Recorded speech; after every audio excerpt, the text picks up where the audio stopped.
প্রিয় শিক্ষার্থীরা কেমন আছো সবাই? আশা করি ভালো আছো। আমি নবীন কীর্তনিয়া, গণিত বিভাগ, প্রভাষক,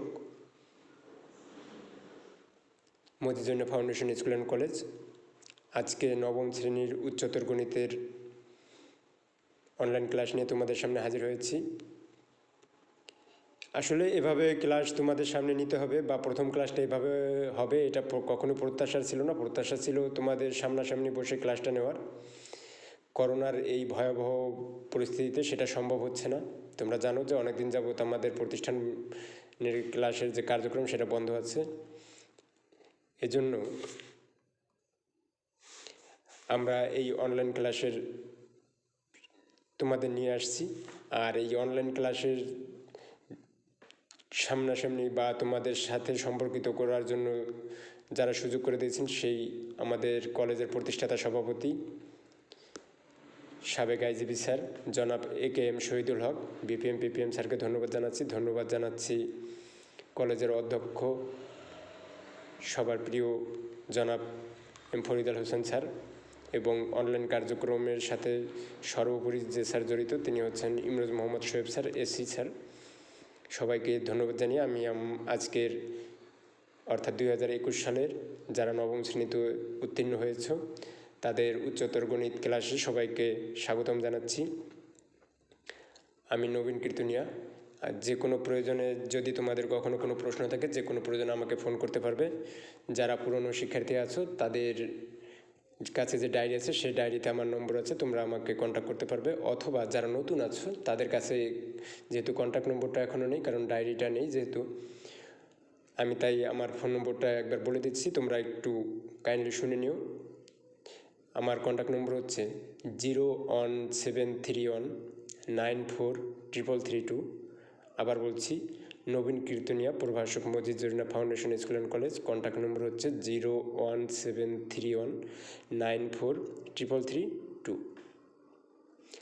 তাহলে আজকের আমরা শুরু করব হচ্ছে সেট নিয়ে আলোচ্য বিষয়, অর্থাৎ তোমাদের যে উচ্চতর গণিতের প্রথম যে অধ্যায়টা সেই অধ্যায় নিয়ে আলোচনা করবো। এখানে আমি তোমাদের বোঝার সুবিধার্থে পুরো বইটাকেই তোমাদের সামনে তুলে ধরার চেষ্টা করেছি, যাতে আমি একভাবে অর্থাৎ প্রত্যেকটা লাইন তোমাদের সামনে তুলে ধরার চেষ্টা করব, যাতে তোমাদের প্রত্যেকটা জিনিস বুঝতে সুবিধা হয়।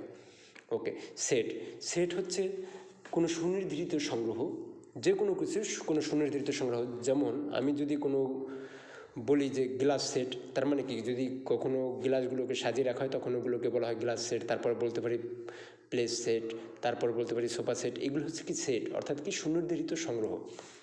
অর্থাৎ বাস্তব বা চিন্তা জগতের যে কোনো সুনির্ধারিত সংগ্রহকে সেট বলে। যেমন S ইকুয়াল এখানে বলে দেওয়া আছে 1 4 9 16 25 36 49 64 81 100। তালিকাটি 10 থেকে বড় নয় এমন স্বাভাবিক সংখ্যার বর্গের সেট।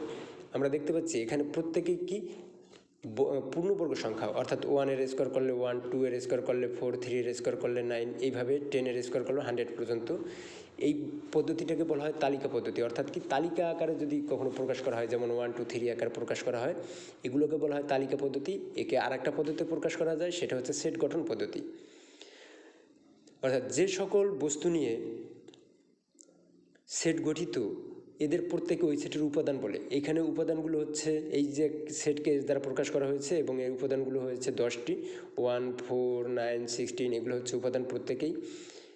এখন এই উপাদানগুলোকে যখন আমরা স্বাভাবিকভাবে প্রকাশ করতে যাব, কীভাবে প্রকাশ করব? যেমন এখানে বলে দেওয়া আছে এক্স এ সেটের উপাদান হলে লেখা হয় এক্স বিলংস টু এ। এখানে একটা চিহ্ন দেওয়া আছে অনেকটা এর মতো, কিন্তু এটা না, এটাকে পড়া হয় বিলংস টু, অর্থাৎ এক্স বিলংস টু এ। এ দ্বারা বোঝা যায় এক্স হচ্ছে উপাদান, এর উপাদান।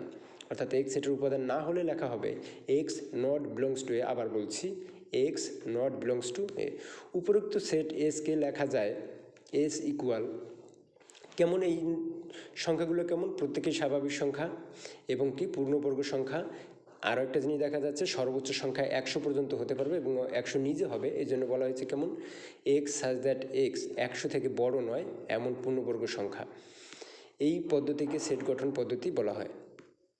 যখন সেট নিয়ে আলোচনা হয় তখন এই সেটের বিভিন্ন প্রকারভেদ নিয়ে আলোচনা হয়, কত কত সেট আছে, কী কীভাবে সেগুলোকে মানুষের সামনে তুলে ধরা হয়েছে সেগুলো। প্রথমে আসছে সার্বিক সেট।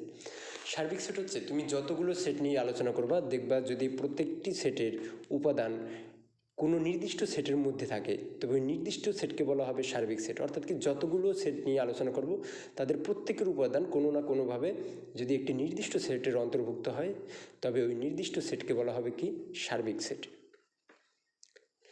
এরপর এর যে সার্বিক সেট এর ইংরেজি নামটাও এখানে দিয়ে দেওয়া আছে, দেখো ইউনিভার্সাল সেট। এরপর কয়েকটি বিশেষ সংখ্যা সেট, সেটা তোমরা জানো, আমি জানি, তারপরও আমি বলে দিচ্ছি। এন অর্থাৎ ক্যাপিটাল এন দ্বারা বোঝা যায় হচ্ছে কি ন্যাচারাল নাম্বার। ন্যাচারাল নাম্বার হচ্ছে কি 0 থেকে বড় সকল পূর্ণ সংখ্যা। 0 থেকে বড় সকল ধনাত্মক বা 0 থেকে বড় হলে তো অবশ্যই ধনাত্মক হয়, এই জন্য আর ধনাত্মক কথাটা না বললে চলে। 0 থেকে বড় সকল পূর্ণ সংখ্যা হচ্ছে কি ন্যাচারাল নাম্বার অর্থাৎ কি স্বাভাবিক সংখ্যা। জেড হচ্ছে সকল পূর্ণ সংখ্যা যেখানে কি ঋণাত্মক সংখ্যাও অন্তর্ভুক্ত থাকবে। তার মানে জেড সমান কি বোঝাবে সকল পূর্ণ সংখ্যার সেট যেখানে কি ধনাত্মক এবং ঋণাত্মক উভয় সংখ্যাই থাকবে।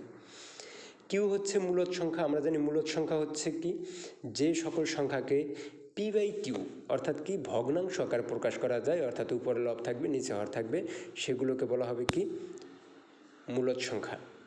এখন এইখানে প্রশ্ন হচ্ছে স্যার তাহলে অম্লদ সংখ্যাটা কি? অম্লদ সংখ্যা হবে কি যেগুলোকে মূলদ আকারে অর্থাৎ কি ভগ্নাংশ আকারে প্রকাশ করা যায় না সেগুলোই অম্লদ সংখ্যা, এবং তাকে মেনলিভাবে প্রকাশ করা হয় কিউ প্রাইম দ্বারা। অর্থাৎ কি কিউ এর উপর যদি আমি একটা দাগ দিয়ে রাখি, এটা নিয়ে আমি সামনে আলোচনা করব, সেই চিহ্নটা দ্বারা কি বোঝা যাবে কিউ প্রাইম। এই চিহ্নটাকে বলা হয় প্রাইম চিহ্ন।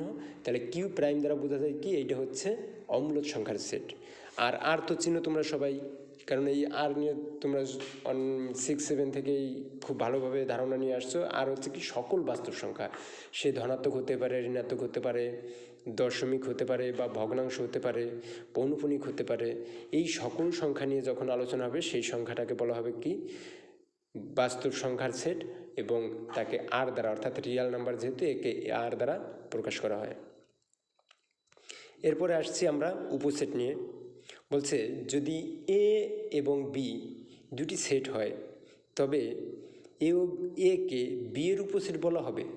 একভাবে বলা হবে যদি এ এর প্রত্যেক উপাদান বি এর উপাদান হয়, তখন আগে দেখো এখানে একটা চিহ্ন দেওয়া আছে, তোমরা যখন ইউনিয়ন লিখতা, ইউনিয়নটাকে উল্টো করে বা অনেকটা বাঁকাইয়ে লিখে তার নিচে যদি ইকুয়াল চিহ্ন ওই একটা দাগ দেওয়া আছে, এটাকে ইকুয়াল বলা হয়।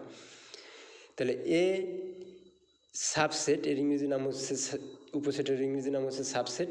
তাহলে এ সাবসেট বি লিখে প্রকাশ করা হয়। যেমন এর উপাদান হচ্ছে 2, 3, বি এর উপাদান যদি 2, 3 সহ অন্য যে কোনো একটি উপাদান কমপক্ষে বাড়তি থাকে তখন ওইটাকে বলা হবে কি সাবসেট। যেমন বি এর উপাদানগুলো হচ্ছে 2, 3, 5, 7 এবং এর উপাদান হচ্ছে 2, 3। দেখা যাচ্ছে যে বি এর উপাদান যতগুলো আছে এর উপাদান ততগুলো নেই, কিন্তু তার মধ্যে থেকে দুইটা নিয়ে আমার এর উপাদান গঠিত হয়েছে, এই জন্য একে বলা হবে সাবসেট এবং পড়া হবে এ সাবসেট বি।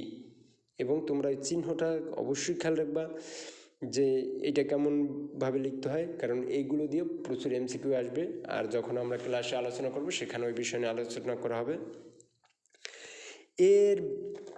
এ বি এর উপসেট না হলে, এখন প্রশ্ন হচ্ছে এ হচ্ছে বি এর উপসেট বুঝতে পারলাম, কিন্তু এখানে বি কি এর উপসেট হবে? হচ্ছে না। কারণ কি এখানে এর যে উপাদানগুলো আছে তার থেকেও বি এর উপাদানগুলো বেশি আছে, এই জন্য আমরা কি বলতে পারি না বি কে এর উপসেট বলতে পারি না। আবার যখন একে বি এর উপসেট রূপে প্রকাশ করব তখন এরকম লিখব এ সাবসেট বি। আর যদি উপসেট কখনো না হয় তখন আমরা লিখব এ নট সাবসেট বি। যেমন এখানে প্রশ্ন দিয়ে দেওয়া আছে, মানে উদাহরণ দিয়ে দেওয়া আছে এরকম, এ ইকুয়াল হচ্ছে 1, 3 দুইটা এলিমেন্টস, বিতে 4টা এলিমেন্টস 2, 3, 5, 7, কিন্তু এখানে এ অনুপস্থিত থাকায় এতে যে 1 অনুপস্থিত আছে, বি মানে এতে যে এ 1 আছে সেখানে বিতে সেই 1টা নেই, অনুপস্থিত। কাজেই আমরা এখানে সহজেই বলতে পারছি এ বি এর উপসেট হবে না। যেমন এখানে একটা উদাহরণ দিয়ে দেওয়া আছে, যদি A equal X such that X ধনাত্মক পূর্ণ সংখ্যা। এক্স ধনাত্মক পূর্ণ সংখ্যা মানে কি সকল ধনাত্মক পূর্ণ সংখ্যা, তার মানে কি ন্যাচারাল নাম্বার আমরা বলতে পারবো। বি হচ্ছে জিরো, বি জিরো, জিরো মানে কি জিরো কোনো ন্যাচারাল নাম্বার নয়, কাজেই কি বি কে এর উপসেট বলা যাচ্ছে না।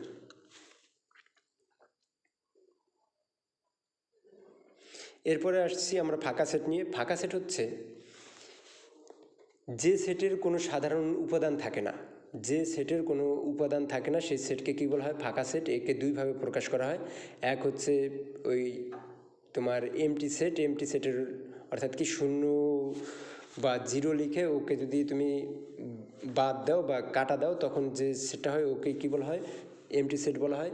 এবং অন্যভাবে অর্থাৎ কি সেকেন্ড ব্র্যাকেট, আমরা যখন সেকেন্ড ব্র্যাকেটটা দুই পাশ থেকে বন্ধ করে দিব তখন সেটা অর্থাৎ কি ক্লোজ করে দিব, যে সেটটা হবে সেইটাকে কী বলা হবে, এমটি সেট বলা হবে। অর্থাৎ এমটি সেটকে দুইভাবে লেখা হয় বা ফাঁকা সেটকে দুইভাবে লেখা হয়। একটা হচ্ছে কত, জিরোকে যদি আমি কাটা দিই বা কেটে দিই তখন একভাবে লেখা যাবে, আরেকবার হচ্ছে কি সেকেন্ড ব্র্যাকেটে যদি আমি দুই পাশে ক্লোজ করে দিই সেভাবেও এমটি সেট লেখা যাবে।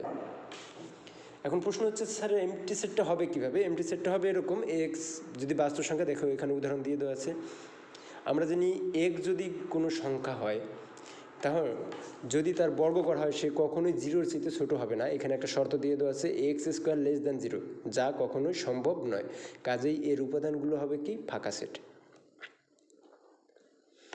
সেট সমতা, এ ও বি সেট যদি এমন হয় যে এদের উপাদানগুলো একই হয়, অর্থাৎ এ সেটের উপাদান যা হবে বি সেটের উপাদান যদি একই হয় তখন আমরা এ ইকুয়াল বি লিখব এবং একে লেখা হবে কি ইকুয়ালিটি অফ সেটস, অর্থাৎ কি সেট সমতা, এবং লেখা হবে এ ইকুয়াল বি, অর্থাৎ কি এ এর উপাদান সংখ্যা হচ্ছে 1 2 3 4, বি এর উপাদান হচ্ছে 1 2 3 4 4 4 4। এখানে একটা জিনিস পরিলক্ষিত, এখানে একের অধিক ওয়ার্ড লেখার কোনো দরকার নেই, অর্থাৎ কোনো জিনিসকে রিপিট লেখার কোনো দরকার নেই। যদি এখানে দেখো 2 আছে 2 বার এবং 4 আছে 3 বার, যা কখনোই গ্রহণযোগ্য নয় সেটে। এখানে আমরা 2 যদি 2 বারও থাকে আমরা একবারই লিখব, 4 যদি 3 বারও থাকে আমরা কয়বার লিখব, একবারই লিখব। কোনো সেটে একই উপাদান বারবার থাকলেও সেটা একবার থাকার মতো বিবেচনা করা হয়। কাজেই এ ইকুয়াল বি হয় যদি ও কেবল যদি, এইখানে তোমাদের কিছু কনফিউশনের জায়গা থাকবে, সেটা হচ্ছে যদি ও কেবল যদি। আসলে যদি এরকম হয়, কেবল যদি ওই রকমই হয় মানে কি, এখানে জোর দেওয়া হয়েছে যে এ বাদে অন্য কিছু হওয়ার কোনো সুযোগ থাকবে না। যদি ও কেবল যদি কথার মানে হচ্ছে এই শর্ত বাদে অন্য কোনো শর্তই এখানে প্রযোজ্য হবে না। তাহলে এর আমি সেট সমতা কীভাবে বলবো, যদি এরকম কখনো হয় যে এ সাবসেট বি এবং বি সাবসেট এ হয় তবে এই ধরনের সেটকে আমরা কি বলবো, সেট সমতা। অর্থাৎ কি আমরা লিখতে পারবো এ ইকুয়াল বি। আমরা প্রথমে পড়ে আসছি, মানে একটু আগে পড়ে আসছি উপসেট, এইবার পড়ব প্রকৃত উপসেট, অর্থাৎ কি প্রপার সাবসেট। এ কে বি এর প্রপার সাবসেট বলা হবে বা প্রকৃত উপসেট বলা হবে যদিও কেবল যদি, অর্থাৎ কি এই শর্তটাই মানতে হবে, অন্য কোনো শর্ত হলে হচ্ছে না। সেটা কি, A subset B but B not subset বা এ নট ইকুয়াল বি, যদি এরকম হয়, অর্থাৎ কি যে সাবসেট হবে বা উপসেট হবে সে কখনোই কী হবে না, যে উপাদানের উপসেট হবে তার সমান হতে পারবে না। অর্থাৎ কি যে যার সাবসেট হবে তার কমপক্ষে একটা উপাদান বেশি থাকতেই হবে। যদি এরকম হয় তখনই আমরা তাকে প্রকৃত উপসেট বলবো। এবং প্রকৃত উপসেটকে আমরা যখন সাবসেট বা উপসেট পড়ছিলাম সেখানে যে ইকুয়াল চিহ্নটা ছিল এখানে আর ইকুয়াল চিহ্নটা থাকবে না, কারণ কি এখানে এ নট ইকুয়াল বি বলা হয়েছে, এই জন্য ইকুয়াল চিহ্নটা ব্যবহৃত হচ্ছে না। অর্থাৎ এর প্রত্যেক উপাদান বি এর উপাদান, কিন্তু বিতে কমপক্ষে বা অন্তত একটা উপাদান থাকবে যা এতে অনুপস্থিত থাকবে। যদি এরকম থাকে তখন এই সেটটাকে বলা হবে কি, প্রপার সাবসেট। এখানে দেখো একটা উদাহরণ হচ্ছে, যে কোনো সেট এর জন্য এখানে যে কিছু জিনিস, এই টুকটাক যে জিনিসগুলো এগুলো তোমরা খুব ভালোভাবে খেয়াল করবা এবং মার্ক করে রাখবা। বইতে যখন তোমরা নিজেরা পড়বা তখন এগুলোকে খুব সুন্দর করে মার্ক করে রাখবা। অর্থাৎ কি যে কোনো সেট এর জন্য এ সাবসেট এ, কারণ X belongs to A that implies X belongs to A. আচ্ছা, এইগুলো নিয়ে আমরা আরও সামনে আলোচনা করব। এগুলো তোমরা নিজেরা একটু বোঝার চেষ্টা করবা। প্রথম দিকে সমস্যা হবে, আশা করি বুঝতে পারবা। তারপরে যদি কারো সমস্যা হয় আবার বলছি, আমার সাথে কন্ট্যাক্ট করতে পারবা, কোনো সমস্যা নেই, যে কোনো সময়। সেটের অন্তর তোমরা অষ্টম শ্রেণীতে যদি পড়াশোনা করে থাকো তখন এই সেটের অন্তর মানে হচ্ছে বিয়োগফল, অর্থাৎ কি একটা সেট থেকে আর একটা সেটকে বিয়োগ করব। এ ও বি সেট হলে এ বাদ, এই যে যে স্ল্যাশ চিহ্নটা দেওয়া আছে এটা বাংলায় বলা হয় বাদ, আর তোমরা কম্পিউটারের যে কিবোর্ড আছে সেখানে দেখবা যে এরকম একটা স্ল্যাশ চিহ্ন দেওয়া আছে। তাহলে এখানে আমরা স্ল্যাশ ব্যবহার করবো না, আমরা বলবো বাদ। তাহলে এ ও বি সেট হলে এ বাদ বি সেটটি হচ্ছে X such that X belongs to A, অর্থাৎ কি এর উপাদান হবে কিন্তু X not belongs to B, অর্থাৎ কি বি এর উপাদান হবে না। যদি এরকম হয় তখন একে কী বলা হবে, সেটের অন্তর বলা হবে। এ বাদ বিকে এ বাদ বি সেট বলা হয় এবং এর যে সকল উপাদান বিতে অনুপস্থিত সেই সকল উপাদানকে বাদ দিতে হবে। তবে একটা প্রশ্ন হচ্ছে, যদি এরকম থাকে যে এর উপাদান যেগুলো আছে বি এর উপাদানগুলো বাদ দিব, যদি বি এর উপাদান কয়েকটা বেশি থাকে সেগুলোকে বাদ দেওয়ার সুযোগ নেই। এক কথায় হচ্ছে যাকে বাদ দিব তার কোনো উপাদান অ্যান্সারে আসবে না। এটা হচ্ছে সহজ ব্যাপার। এই যে বাদের উপাদানটা আসবে, আবার বলছি, এ বাদ বি মানে হচ্ছে যাকে বাদ দিচ্ছি বিকে, বি এর কোনো উপাদান আমরা অ্যান্সারের সময় লিখব না, বাকি সব উপাদানে কী হবে, অ্যান্সারে থাকবে। পূরক সেট, এই পূরক সেটটা তোমরা ভালোভাবেই জানো। এই সেটের অন্তর বা পূরক সেট একটু পার্থক্য। সেটের অন্তর হচ্ছে কি একটা সেট থেকে আর একটা সেটকে বাদ দেওয়া, আর পূরক সেটের ব্যাপারটা হচ্ছে কি সেই সার্বিক সেট, যে সেটটা নিয়ে আমরা প্রথমে কথা বলেছিলাম, সেই সার্বিক সেট থেকে একে বাদ দেওয়া। অর্থাৎ কি এই পূরক সেটকে এ প্রাইম, ওই একটু আগে বলছিলাম তোমাদের যে এ প্রাইম, দেখো এখানে লেখা আছে সার্বিক সেট থেকে এ সেটের উপাদানগুলো বর্জন করলেই এর পূরক সেট পাওয়া যায়, তাকে এ প্রাইম। ওই যে একটা দাগের মতো, এর উপর একটা দাগের মতো আছে, এটা কি বলা হয়, প্রাইম, PRIME, প্রাইম দ্বারা প্রকাশ করা হয়, বা এর পাওয়ার সি ওই কমপ্লিমেন্টারি সেট দ্বারা প্রকাশ করা হয়। শক্তি সেট, এরপর শক্তি সেট হচ্ছে এর সেটের সকল উপসেটের সেটকে এর শক্তি সেট বলা হয়। এখানে বুঝতে একটু সমস্যা, তারপর বলে দিচ্ছি। অর্থাৎ কি যদি কোনো সেটের উপাদান সংখ্যা হয় 1 2, তখন এর পূরক মানে পাওয়ার সেট হবে 1 2, অর্থাৎ 1, 2 সেকেন্ড ব্র্যাকেট দিয়ে আটকে দেবো, আবার 1কে আলাদা লিখবো, 2কে আলাদা লিখবো, যেহেতু অন্য কাউকে লেখা যায় না তখন ফাঁকা সেট লিখবো। এরপর এই শক্তি সেট লেখার সময় সবগুলোকে আবার সেকেন্ড ব্র্যাকেট দিয়ে আটকে দেবো। এই হচ্ছে ব্যাপারটা। আসলে এই ব্যাপারগুলো যদি সামনাসামনি হতো আরও ভালো হতো। তারপরে দেখো এখানে কয়েকটা উদাহরণ দিয়ে দেওয়া আছে। এ ইকুয়াল যদি ফাঁকা সেট হয় তাহলে, এবং শক্তি সেটকে পাওয়ার সেট এই জন্য পি দ্বারা প্রকাশ করা হয়, তাহলে পাওয়ার অফ এ হচ্ছে কত, ওই দেখো প্রথম এ ইকুয়াল যদি ফাঁকা সেট হয় তাহলে ফাঁকা সেটের ব্র্যাকেট দিয়ে আটকে দিব। অর্থাৎ এখানে যে সেকেন্ড ব্র্যাকেট ব্যবহার হচ্ছে এটা হচ্ছে সেট হিসেবে যেহেতু ব্যবহার করা হয়েছে এই জন্যই সেকেন্ড ব্র্যাকেটে ব্যবহার করা হয়েছে। এরপরে এ যদি এ হয় তখন কি হবে, এ আসবে নিজে এবং কি আসবে, এখানে একটু ভুল আছে হয়তো বা, ঠিক আছে, তারপরে সমস্যা নেই। এ নিজে আসবে এবং কি ফাঁকা সেট আসবে। পরের উপাদান হচ্ছে এ বি একসাথে আসবে, এ আসবে বি আসবে আবার কে ফাঁকা সেট আসবে। একবার একটা জিনিস তোমাদের খুব ভালো করে খেয়াল করতে হবে, সেটা হচ্ছে প্রপার মানে তোমার যখন পাওয়ার সেট লিখবে অবশ্যই ফাঁকা সেট প্রত্যেকবার উপস্থিত থাকবে, ফাঁকা সেট অবশ্যই উপস্থিত থাকবে। এবার যখন তিনটে উপাদান হবে তখন কি হবে, ফাঁকা সেট হবে, এ হবে বি হবে সি হবে, এরপরে কি এ বি একসাথে হবে, তারপরে এ সি লিখবো, অর্থাৎ কি এ বি প্রথম দুটো উপাদান, তারপরে প্রথম উপাদান এ এবং শেষের উপাদান সি, একে লিখব। এরপর কি এর সকল উপাদান শেষ, তখন আবার কি লিখব, বি সি লিখব, আবার ওই এ সেটটাকে আবার লিখব। দেখো এখানে একটা উদাহরণ দিয়ে দেওয়া আছে, এ ইকুয়াল এ বি এবং বি ইকুয়াল বি সি হলে power of A union power of B, এইটা তোমরা এই উদাহরণটা ফলো করলে বুঝতে পারবা। তাহলে পাওয়ার অফ এ ইকুয়াল হবে কত, ফাঁকা সেট, তারপর A set B set A B একসাথে সেট, আবার পাওয়ার অফ বি একইভাবে ফাঁকা set B set C set এবং বি সি একসাথে। এরপরে কি ইউনিয়ন। ইউনিয়ন মানে হচ্ছে সংযোগ, যেগুলো মিল থাকবে সেগুলোও নিব, যেগুলো মিল না থাকবে সেগুলোও নিব। একইভাবে আরেকটা ব্যাপার, সেট করার সময় তোমরা যে জিনিসটা সবসময় খেয়াল করবে সেটা হচ্ছে এ ইউনিয়ন বি, এরকম ব্র্যাকেটের মধ্যে যে অংশটুকু থাকবে সেই অংশটুকের কাজ আলাদাভাবে করে নিতে হবে। এরপরে আসছি আমরা ভেন চিত্র নিয়ে। সেট সংক্রান্ত তথ্যাদি অর্থাৎ সেটের যে আলোচ্য বিষয়, এগুলো অনেক সময় কি বলছে, এই চিত্রের মাধ্যমে প্রকাশ করা অনেক সময় সহজ হয়। এর উদ্ভাবক হচ্ছেন বা আবিষ্কার যিনি করেছেন তার নাম হচ্ছে জন ভেন। ওনার জন্মসাল হচ্ছে 1834 থেকে 1923। এর নাম অনুসারে এই রূপসেটকে ভেন চিত্র বলা হয়। এখন ব্যাপার হচ্ছে এই ভেন চিত্র কি, যে কোনো কিছুকে যখন আমি চিত্রের মাধ্যমে বা উপস্থাপন করব, যে সেটকে যখন চিত্রের মাধ্যমে উপস্থাপন করব সেই তাকেই বলা হবে কি এর ভেন চিত্র। ওকে, এই বিষয়ে আমরা যখন সামনাসামনি ক্লাস নেব ভেন চিত্র বিষয়ে আরও বেশি আলোচনা করতে পারবো।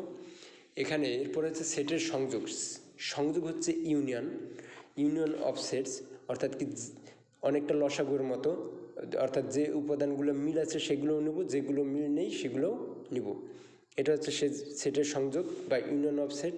এরপর হচ্ছে সেটের সেট, অর্থাৎ কি গসাগুয়ের মতো, যে উপাদানগুলো মিল থাকবে শুধুমাত্র সেই উপাদানগুলোই আমাদের কাঙ্ক্ষিত ফলাফল হবে।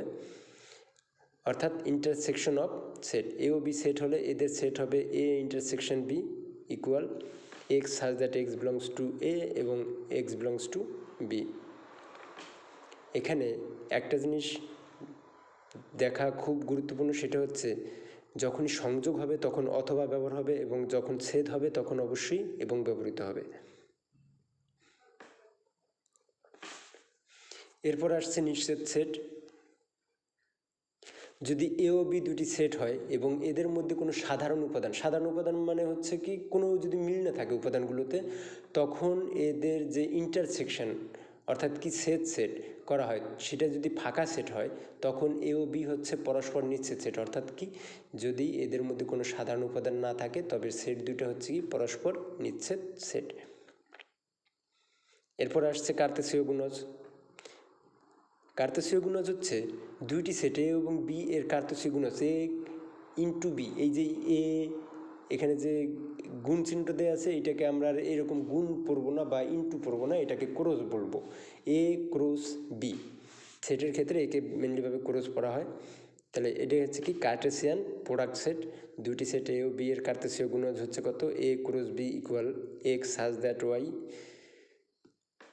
X Y such that X belongs to A Y belongs to B. অর্থাৎ এক্স হচ্ছে এর উপাদান এবং ওয়াই হচ্ছে বি এর উপাদান। এর কার্তেশীয় গুণজ হবে কত, এ ক্রস বি। এখানে একটা উদাহরণ দিয়ে দেওয়া আছে খুব সুন্দর করে। এ হচ্ছে 1 2, বি হচ্ছে এ বি সি দুটি সেট, এদের কার্তেশীয় গুণজ হবে 1 দ্বারা এ বি সিকে গুণ করবো, অর্থাৎ 1 এ ইন্টু 1 এরকম নয়, এ 1 কমা এ 1 কমা বি 1 কমা সি, আবার 2 দ্বারা 2 কমা এ 2 কমা বি 2 কমা সি। এইটাই হচ্ছে কি এর ক্রস সেট।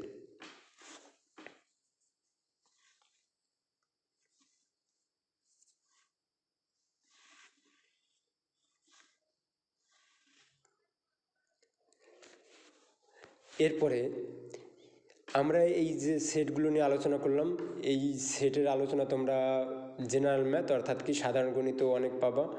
তারপরে এখানে যেগুলো বাড়তি আছে বা যে জিনিসগুলো জেনারেল ম্যাথে নেই সেইগুলো নিয়ে আমরা আলোচনা করেছি। এখানে দ্য মর্গানস ল বা ডি মর্গানের সূত্র, এটা ইংরেজিতে বলা হয় দ্য মর্গানস ল, খুব গুরুত্বপূর্ণ। প্রায় পরীক্ষায় তোমাদের এগুলোর সাথে পরিচিত হতে হবে।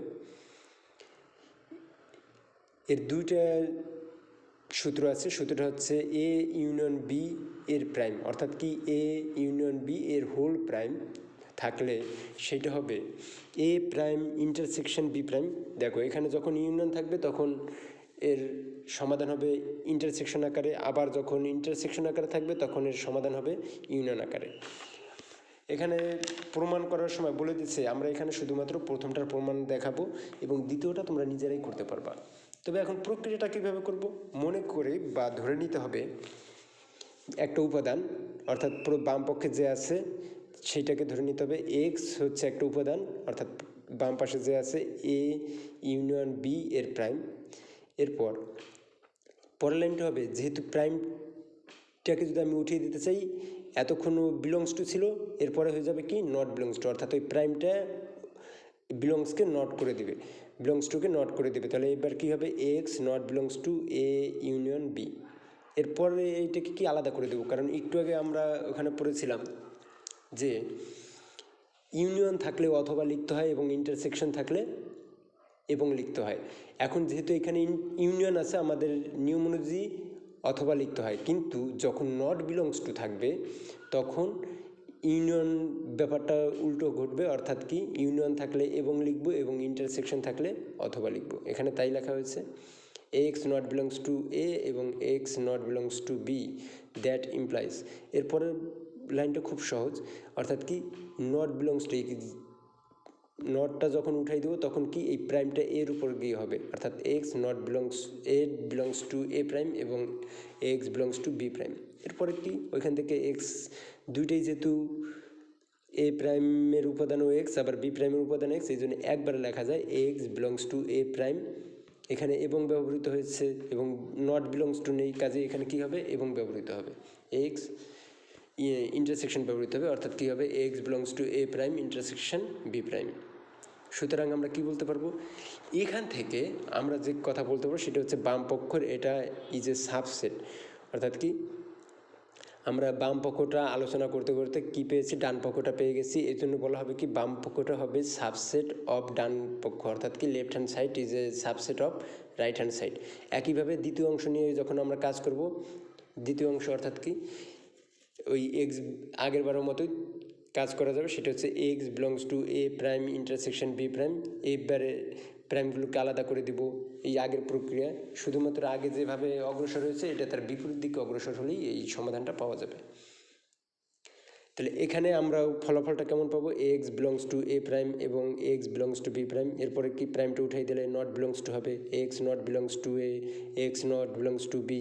কাজে এরপর যদি আমি নট বিলংস টুকে একসাথে করে নিই, X not belongs to A union B এবং এক্স বিলংস টু, এই পরের বার কি বিলংস নটটা উঠিয়ে দেওয়া হবে, কাজে কি ওটা প্রাইম আকারে পর্যবেসিত হবে, X belongs to A union B এর প্রাইম। কাজে A prime intersection B prime subset of A union B prime. যেহেতু আমরা ওইখানে বলছিলাম যে সেট সমতা পড়ছিলাম, সেখানে ছিল এ সাবসেট বি এবং বি সাবসেট এ হলে এ ইকুয়াল বি হয়, এখানে সেই সূত্রটাই ব্যবহৃত হয়েছে। প্রথম অংশটা দ্বিতীয় অংশটার সাবসেট, আবার বলা হয়েছে দ্বিতীয় অংশটা প্রথম অংশটার সাবসেট, কাজে আমরা কি বলছি প্রথম অংশটা সমান দ্বিতীয় অংশটা, অর্থাৎ A union B prime equal A prime intersection B prime. এটাই দ্য মর্গানস ল। তোমরা আমি প্রথম অংশটা এখানে করে দেওয়া আছে, তোমরা বাসায় দ্বিতীয় অংশটার চেষ্টা করবা, আশা করি সবাই পারবা।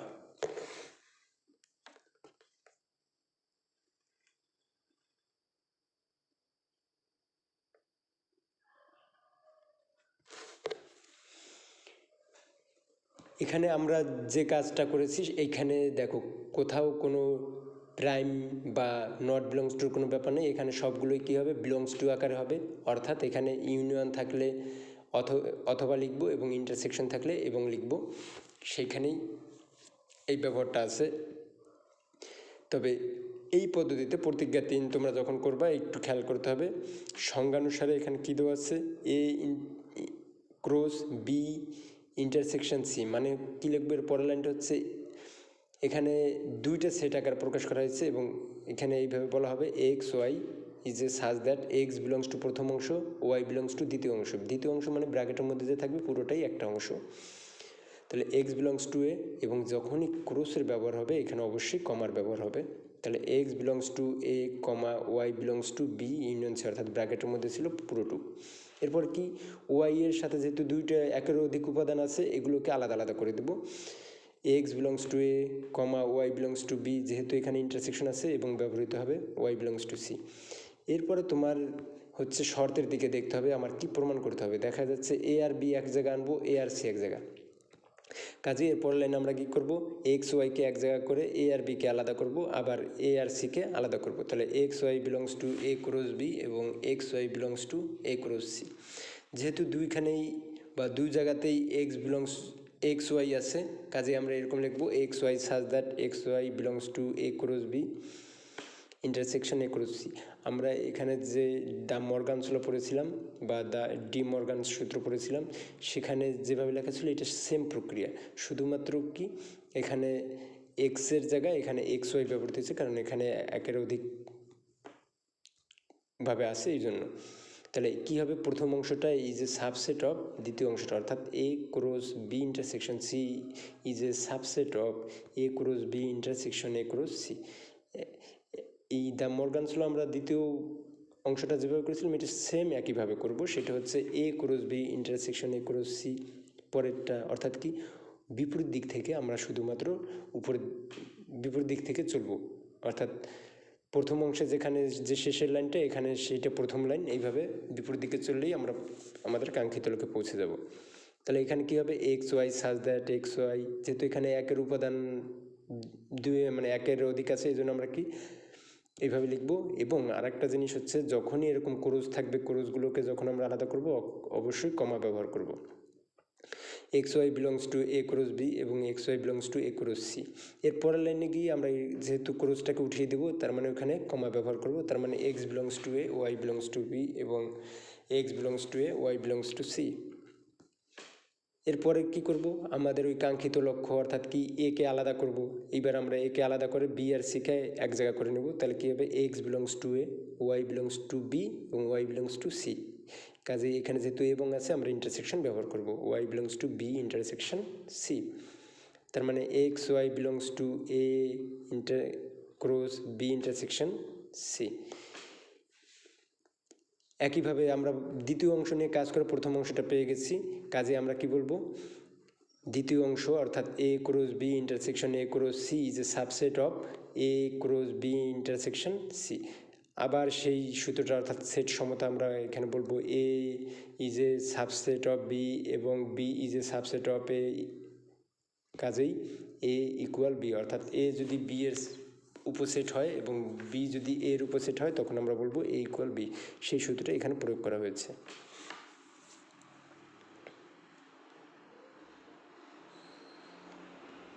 তো প্রিয় শিক্ষার্থীরা, আজকে এ পর্যন্তই তোমাদের সাথে কথাবার্তা। আশা করি সবাই বুঝতে পারছো। তোমরা এই যে তোমাদের যে গণিত মানে উচ্চতর গণিত বই আছে, সেখানে যে 10 পৃষ্ঠা পর্যন্ত যে আলোচনাগুলো আছে, সেই যত প্রশ্ন বা যত যদি কোনো প্রশ্ন থাকে সেগুলো নিয়ে আলোচনা করতে পারবে, বা কোনো প্রশ্ন থাকলে আমাকে বলতে পারবে, আমাকে নক করো, ঠিক আছে। সবার জন্য শুভকামনা জানিয়ে শেষ করছি। সবাই খুব ভালো থেকো, আর যে কোনো প্রয়োজনে আমাকে নক করো, ঠিক আছে।